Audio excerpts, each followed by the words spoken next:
My name is Mia. I'm the author and illustrator of Worries Whispers. I am also an artist and a writer. I'm also an actress, and I have OCD and anxiety. And what's really cool I get to say now is I'm also a mental health advocate. So that's been a really cool thing for me to be able to say. But really, what I like to do and what I'm most passionate is art as advocacy. So I really like to create images that take really complex and difficult topics and kind of make them accessible and kind of get a conversation started around those because it's really scary to go into an office of a stranger and kind of tell like everything you're really freaked out about and think is super strange, even though a lot of other people experience this too, but you don't know. Stories and Stanza is a podcast exploring creativity, resilience, and the transformative power of human stories. Through our two series, Between the Lines with creators and Fail With Me focusing on wellness and life's challenges, we bring you authentic conversations with inspiring voices from around the world. If you are drawn to meaningful dialogue that both comforts and challenges, follow us on YouTube or any podcast platform. Hello everyone and welcome to a new episode of Stories and Stanza.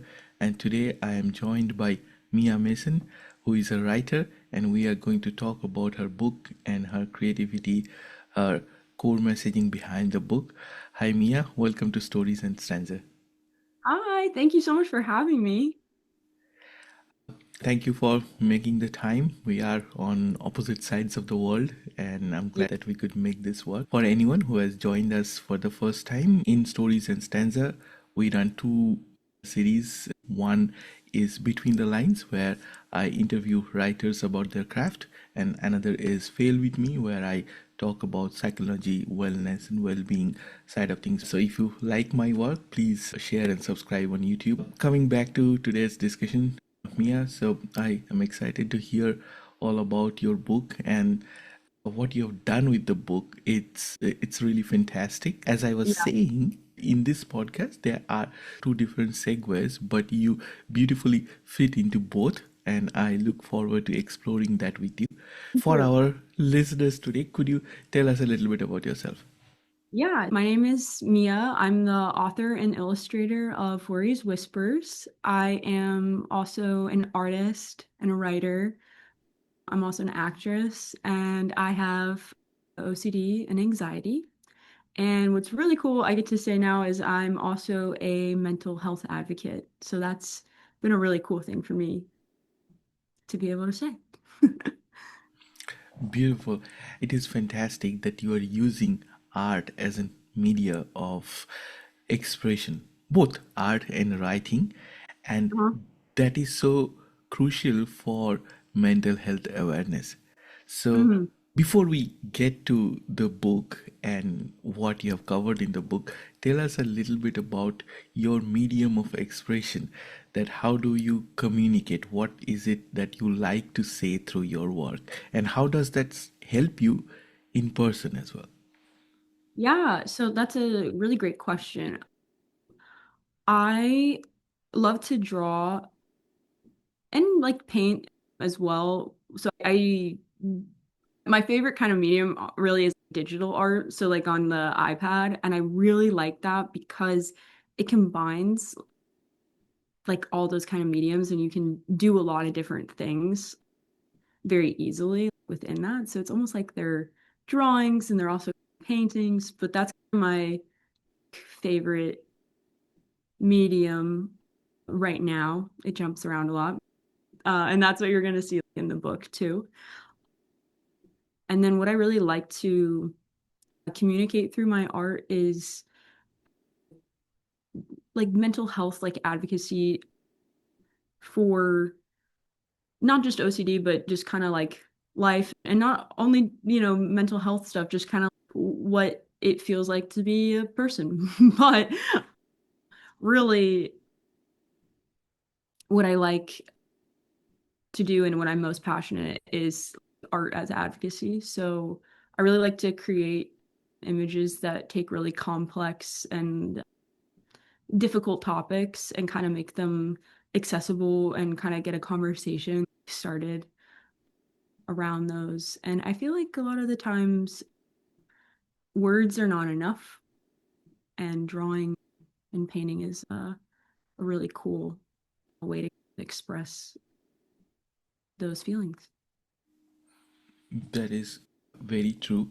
My wife has a few mental health challenges, and I understand this firsthand Yeah. as a carer that what means and how art can be helpful. As a part of support groups, I have been told that go and see more art exhibitions because it will speak to you even if you do not want to communicate verbally. Even if words stop, the art wouldn't. Yes. So I I admire your work that you are bringing both writing and art through your work. Let us talk about your book. So, what is the book called, and who is the book for, and what are you trying to communicate through the book? Yeah, my book is called Worries Whispers. It's a collection of illustrated poems that interweave a graphic novel. And then it follows the journey of our main character, Drew, through her experience with OCD and anxiety. And this narrative arc is kind of created throughout the book, but what you're actually seeing is her sketchbook with these writings and drawings in them. And so at the beginning of the book, we're in this place where it's a very lonely, kind of like dark, like isolated, and just feelings of hopelessness. And one thing changes that's really important is Drew's kind of brave enough to say, hey, I need some help. And because of that, that kind of leads her to seeing an anxiety specialist who diagnoses her with OCD. And for the first time, she has a name for kind of what she's experiencing. And not only that, but she learns that there are so many people in this world that experience the same exact thing that she does. And then, as the story kind of goes on, we're still seeing this struggle that's happening. However, within that struggle, we're seeing so much resilience and hope. And we're really, rooting for Drew as she works to make her world bigger than just OCD and anxiety. That is so beautiful. I like that your book has a centerpiece. There is an arc, and then you have your central character. So that is very interesting. I always request my guests that if they could share something from their book, because I feel that to every writer, their creativity, their work comes in a very specific voice, and when we hear it from them, it is the most authentic version of that voice. Through this podcast, we are trying to promote the author's work, and we would want people to know more about the book. Often, the book's title or book blurb, or maybe just the introduction, is not enough for anyone to know about the book. So, for our listeners today, can I request you to read something from your book? Yeah, I would love to. I think I'm going to read one of the poems that are from it, and then here's the book if you want to see. Stories, Whispers. And then that's kind of like what the inside looks like. And oh, okay. We can definitely show the drawing with person, but yeah. Okay. Infected with a question. When I wake up to the sound of my alarm, my first thought almost always is, does my throat hurt? I swallow to see. It's a little scratchy. I swallow again. I trace the pain that runs down the left side of my throat with my finger. It hurts. Panic sets in, and I become infected with the question. Why is where it all begins. Allergies, virus, infection, something more serious, cancer, a mystery illness with no cure. I ignore unopened messages from my friends asking me if I'm coming today. I urgently need answers from search engines to see if there's any mentions of when I'll be dead. My search history reads like a medical journal. I click the same purple links that I always reread just in case I missed something. I read and reread the phrase the most common cause, but I need to know the cause. I swallow again. This time it really hurts. I start to sweat. Do I have a fever? Search. What is considered a fever? Typical body temperature is 98.6, but varies slightly. Can no one give me a straight answer? I don't need to read anymore. Now I need to act. I take my temperature again and again as if my memory is being wiped clean in between each beep. Why don't I believe what the numbers read? I feel tears start to well up as the familiar sensation of frustration. You would think that this would get boring. The same old story. The question why must be a viral infection because it seems my brain has no immunity to this question.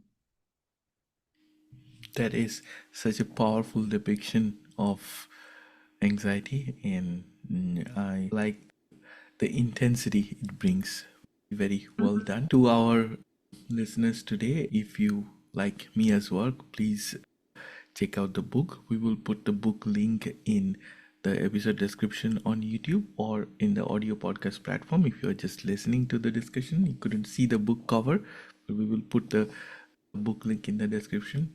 Please do make sure that you check out the book, because we would want such a fantastic work to reach more and more relevant people, anyone who needs help, anyone who can relate to this story. Coming back to your work, would you like to share with us about your writing journey, how you began, what was your sort of early inspirations, and how you grew into writing this book? Yeah. So how I got into writing in general, I've always been an artist, like as long as I can remember. I don't remember a time where I wasn't drawing or creating and really storytelling. I just probably wasn't using words to tell those stories, but I was still definitely telling stories. And I have a deep fascination and love for just stories in general. But it wasn't until I was like a little bit older, probably, I don't know, like 14 or so, and to now, I would just write little blurbs in notebooks and stuff and just like how I was feeling or what I was going through. But they weren't full sentences or full stories, and they were actually more, well, I guess they're like poetic more, which is funny because I didn't really realize I was writing poems until I showed them to somebody and they were like, "Hey, I think these are poems." And I was like, "I think you are correct." So that was writing poems came to be, but yeah, and then I've also always loved television and that form of storytelling where it's visual meets dialogue and all kinds of, different ways you can be like immersed in that visual storytelling that combines really, I mean, it's not literally written obviously, but it's dialogue, it's written at some point. But which is funny because I feel like I actually wrote a book that is combining those three things. It's got poems, it has visual art, and it has some dialogue portions in that graphic novel. But yeah, that's kind of how I got started with writing in general. How I got started writing this book. So this book it's not autobiographical. It's not completely my story. However, it does come from a very real place in my actual experience with OCD and anxiety. So I was diagnosed with OCD probably 3 years ago or so. For, most of my life, I didn't really know what was going on, that this had a name.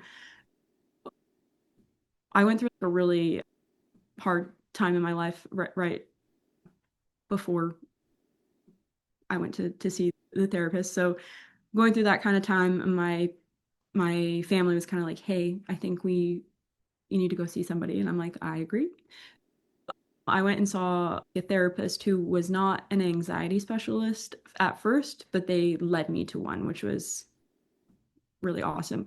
So my current therapist now is an anxiety specialist, and I started going and doing therapy stuff. And like through our work together, we figured out the way that I learn the best is through drawing. So I was drawing these concepts I was learning in therapy, is kind of like therapy homework, and connecting it in a way that made sense for me in a creative way. So that's when things really started clicking for me in my own kind of therapy treatment, was doing these drawings. And then it was also my therapist who really encouraged me to be like, hey, I think there's something kind of interesting here. It would be really cool if you put this in some kind of format, like a book or some kind of visual format where you could share this with other people that and they could, benefit kind of how you're benefiting yourself. And while this is something I really want to do, like how my OCD shows up is I'm really nervous about saying the wrong thing or doing the wrong thing. So putting a book out there, I was like, no, I cannot do that because it would point to it. But it's something I wanted to do, and it is something I decided I to do, and I did, even though I was and still am really nervous about it. But it was something I really value, like helping others and sharing my art. So it was like something I totally wanted to do. I was just so nervous, but I'm so happy that I have been like, okay, this book is well intentioned. It's, it's supposed to help people, and I'm just gonna put it out there, and what happens, and we're gonna be afraid, and we're gonna do it anyways. So that's how this kind of project started. Thank you for sharing that with us. I was talking to another guest. He's a recovering alcoholic and he is now writing about Mhm. addiction and mental health challenges. So, for the longest time, he thought he was just an addict, and then gradually, when he identified the root of his problems and he knew that he had some mental health challenges, he realized that it needs to be talked about. So he was journaling, and then that journaling became writing a book. And he says, it is my lifetime of knowledge and lived Yeah. experience. I think in terms of mental health, these stories need to be shared, Mhm. because those who are not affected by it do not always see eye to eye with what someone affected is Yeah. going through, which is why this needs to be shared, and so that the stigma can be normalized. I really like how you have combined multiple media to this project. Do you want Mhm. to talk about that ideation and the preparation that has gone behind the making of this book? Yeah, absolutely. Yeah. So it's a great question. I started with a very different versions of this book. So this book looked very different at very different times. So at first it was just a graphic novel, and then it was just words, and then it was just the poems, and then it was like illustrated poems of literally every single line with the lines underneath of it. And just nothing was like working like what I wanted it to be. I knew I wanted there to be drawings in there, but I just couldn't figure out exactly how to make it work. And so again, actually, I found out with my therapist, we kind of talked about it. And I was like, okay, these are the things that I would like to happen. I want poems in there. I want my drawings, and I want a section that's like a high level, broad education of kind of like what OCD is, what available treatment options there are, and then just like a little sneak peek of what therapy looks like. Because it's really scary to go into an office of a stranger and kind of tell like everything you're really freaked out about and think is super strange, even though a lot of other people experience this too, but you don't know. So I wanted to give something I would have wanted to have, which is like a little just kind of, hey, this is what this is going to kind of look like. But yeah, uh, And then in that, so that section is a graphic novel. That education kind of part of it, I actually showed my therapist, and he helped me kind of make sure all the language was like clinically appropriate. So you are getting good, reputable information in that portion. And it doesn't go into crazy detail about like all the different things, but it is like a good, solid foundation of what it is, some treatment options that are there, and just kind of what it looks like, just like I was kind of saying before. So once I kind of figured that out, I was like, okay, these are the things I definitely want to include. I was like, let's drop all of the multiple drawings in every single section and just do one drawing that supports the poem and a poem that supports the one drawing, which I really liked this coupling of it because I feel like I was saying before, words are not always enough, and sometimes an image isn't always enough. It's nice to have both of those things to like balance that out. It's also really great because everybody learns and absorbs information differently. So that was like a goal of mine too, was to have a very accessible book that like different people with different kind of learning types can pick up and take information away from. So that was that. And then uh, the other part that I actually really liked this part was figuring out what poems go where and how the organization of that works. So I wrote probably wrote like anywhere from like 20 to 30 poems for the book, and there's 14 in the final version of it. I really liked that process of going through and picking, okay, this one works here, this one works there. Okay, we're gonna start with this one and finish with this one, and oh, maybe that doesn't work right there. Let's swap it and let's figure out kind of like what flows the best. And then I also wanted to make sure that I had a lot of sub themes of OCD represented in the book that show a very realistic, like non-stereotypical presentation of OCD and what it can look like. But yeah, I mean, it doesn't hit every single one, but it definitely hits a wide spectrum of it. Yeah, I thought that was really important for me to have in there as well. That's great because my podcast it is a lot writer focused. I get to see the works of people from different genre, different writing style, different writing discipline, and I feel that every time I speak to someone, I learn something from them, take something from their creative journey. So that's really beautiful. I'm curious about something, but you can avoid answering the question if you so want. From my lived experience, in mental health challenges, it can be very hard to communicate, just to explain what someone is going through. You mentioned about your challenges with OCD and anxiety, and you have written such a beautiful poem. In your method of expression, was it challenging for you to open up? What is it that you had to overcome if you had any obstacles in the happening of this book? Because from Yeah. what I know, a lot of people struggle to put story out there.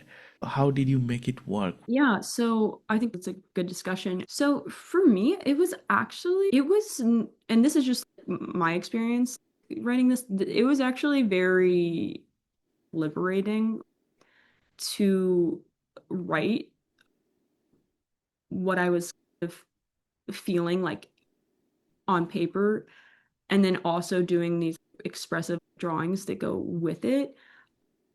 And something, again, like I didn't really know I was writing poems, so I kind of pulled stuff that I and developed and expanded upon these little blurbs I kind of would write and stuff. But I found out I really like poetry because there's really no rules in it if you're doing, like free verse or whatever. And you can kind of do and say kind of like things in a non-literal kind of way, which I I really like. So it in a way, like this book really just writing it kind of gave me permission to be like, this, I'm gonna tell what I'm kind of feeling, what the experience is, and then I get to do a really cool drawing that goes along with it that kind of does the same thing. But I was definitely nervous to put this out there, not just because of what we were talking about earlier, but I didn't, I wasn't, telling everybody that I had OCD.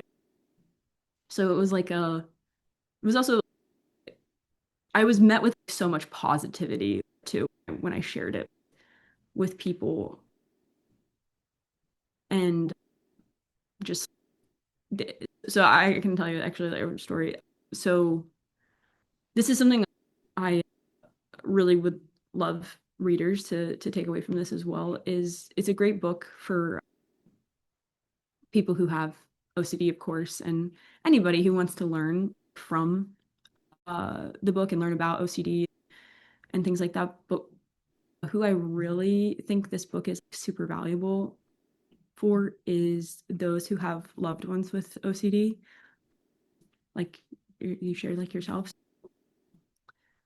When I showed my family my book for the very first time, they were like, so my family is very supportive and they know what OCD is, but they were like, wow, I feel like what you feel. And it was just such an amazing kind of moment to have with them. And it was just this feeling of deep understanding more than just what are the kind of like components that you're facing, but what it actually feels.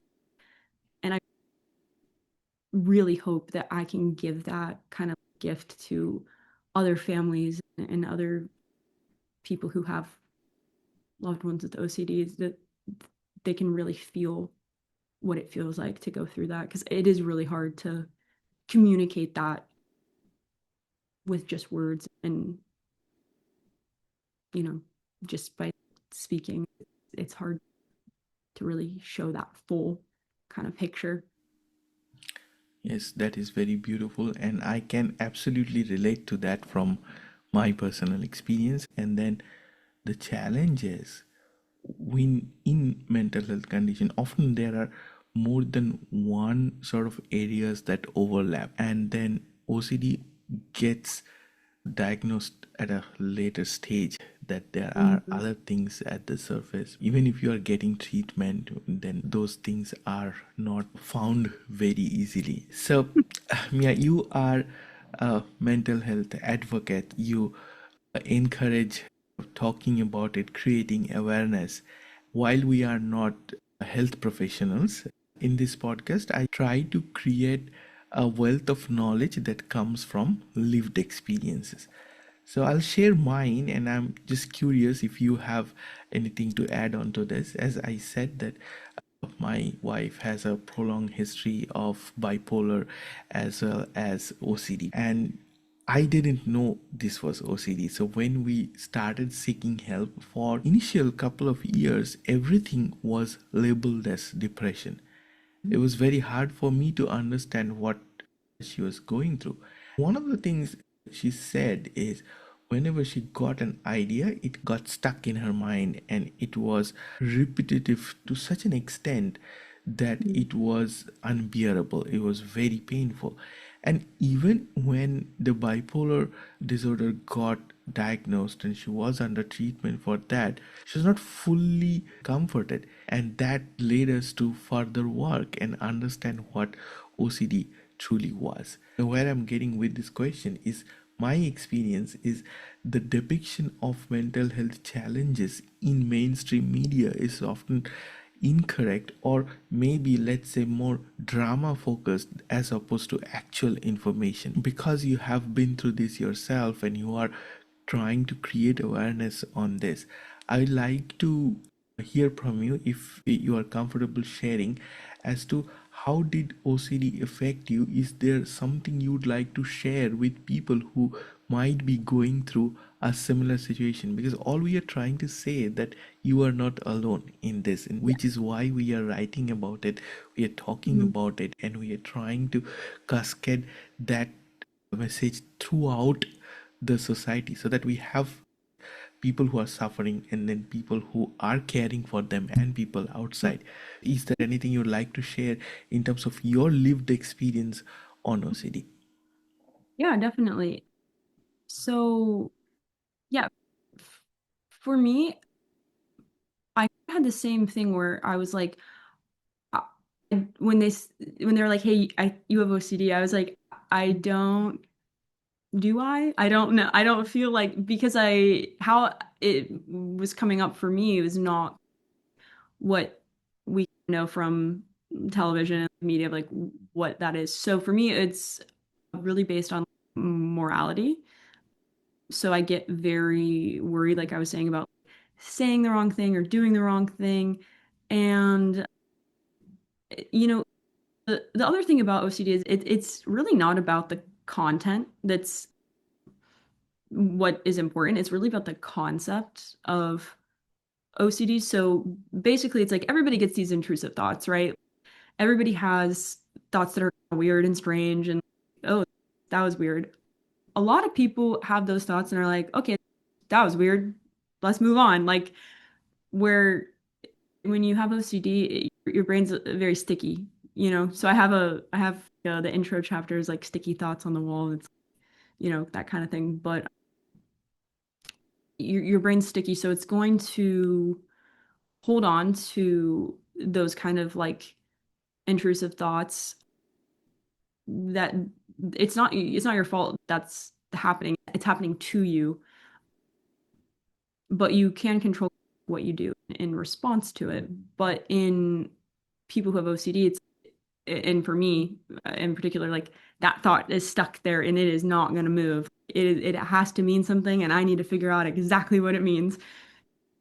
It's because of that you're having an urge to do like something about it. So that's what a compulsion is. So I could give like just like a kind of a brief like example. So for me, it would be like, oh, I'm afraid I said something wrong. So let me go to my friend, my mom, whoever, be like, hey, I said this. Do you think that sounded like weird? And they're like, no. And then it's okay, anxiety's up here. Oh, okay, it's dropped. It's over. But the problem is you're not gonna get that answer is going to always lead to more questions. So it gets you stuck in like this loop of I have to go ask whoever to make that anxiety come down. And that's what keeps you trapped in that circle. So it's not the thought and it's not being worried that, you like target, it's the compulsion. So it's like the what you do about it. And it's really hard. I don't want to say like it's an easy thing to do. It's completely, you need the right kind of help to figure that out. It's not easy. And the more you learn about it, the more you're able to recognize, oh, I'm in, this is my theme. We're here. If it's about, so usually like I say, I'm like, okay, if this is about something, do like something being wrong or saying something wrong, I'm like, okay, this is pretty good bet that like this is an OCD thought, or what I like to say is like my ghost. It's in the book. I have a character that is a ghost. That's what I see as my OCD. So I'm like, oh, this is my ghost trying to scare me. So it's still going to be there and it's still going to be like around, but you don't have to listen to it, which is actually where the title comes from.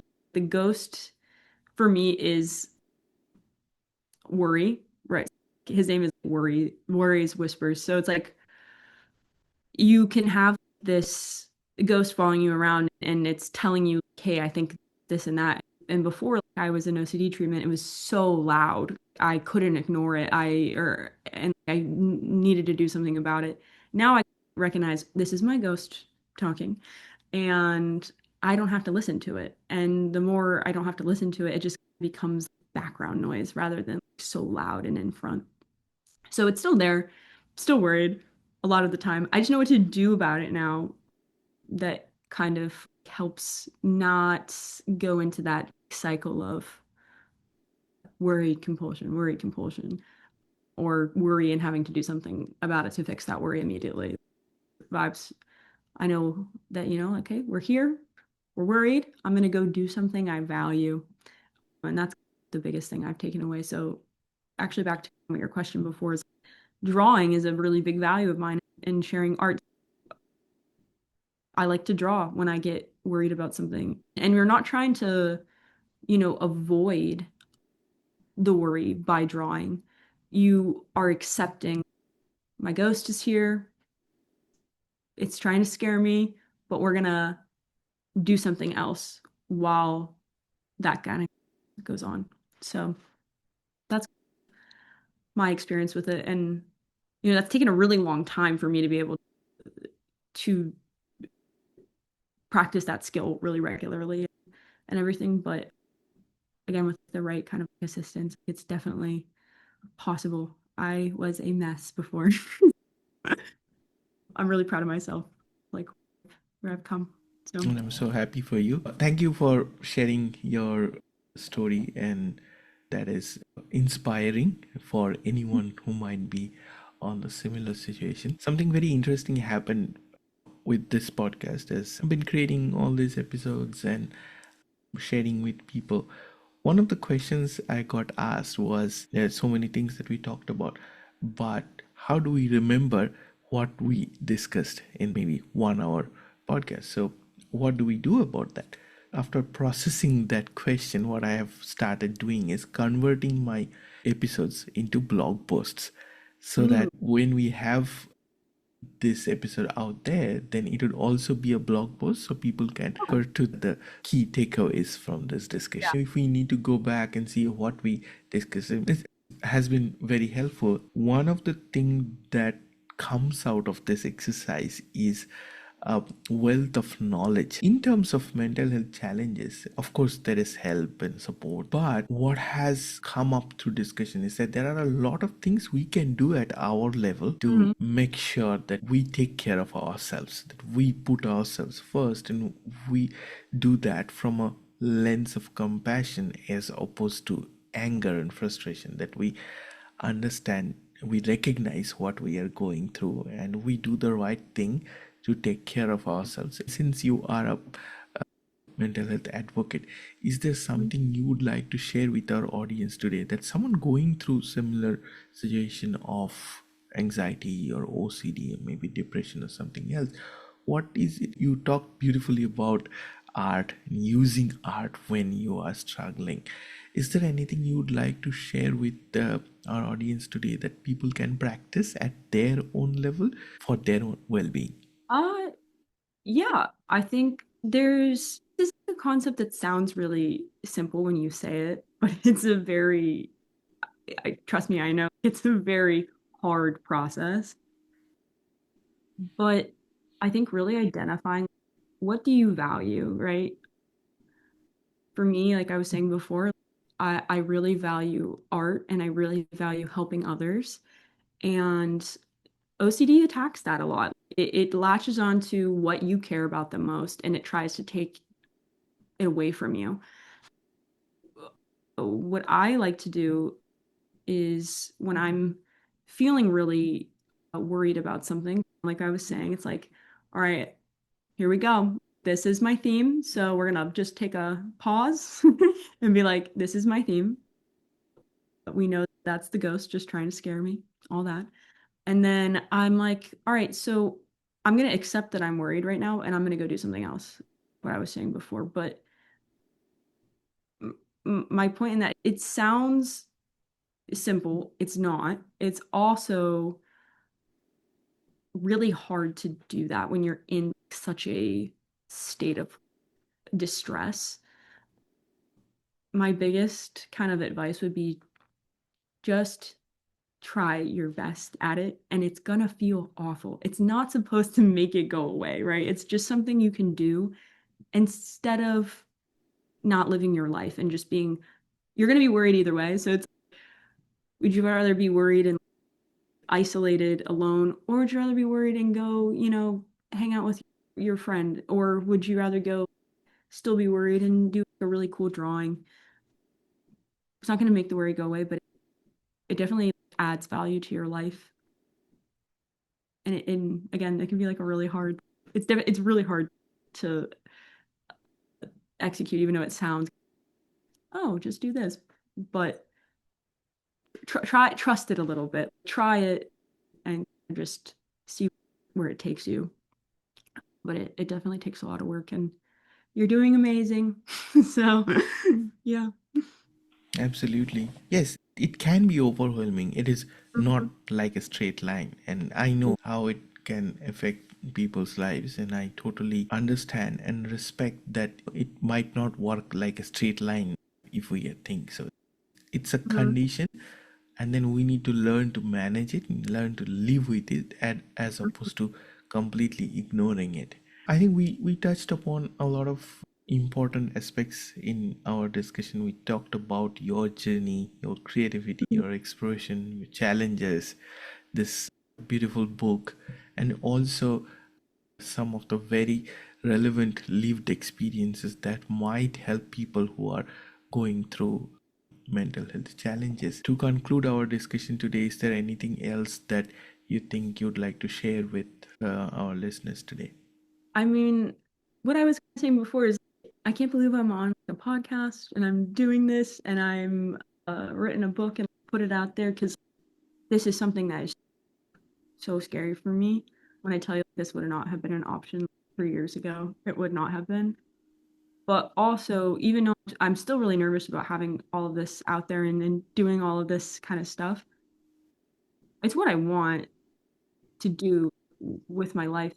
And it's been such a great experience. And, you know, it's something it's one of the things that I'm the most proud of. But my point in that is saying, even if you're really scared and to do something, but you really want to do it, you should do it. And I know you can, and you're going to be great. I think that's what I would like to say is do stuff that scares you, that you want to do, that brings value to your life. Wonderful. I think that sums up our discussion beautifully. And before we end this episode, I'd again like to request our viewers, our listeners on audio podcast platforms to please go check out those wonderful book Mia has put together with her creativity, with her writing, with her wisdom and experiences. It would mean a lot if you could support her. Well, thank you once again for anyone who has joined us for this discussion today, and thank you, Mia, for taking the time to talk to Stories and Stanza. And thank you for having me and creating this great platform for artists and writers and mental health kind of conversations. So thank you for that.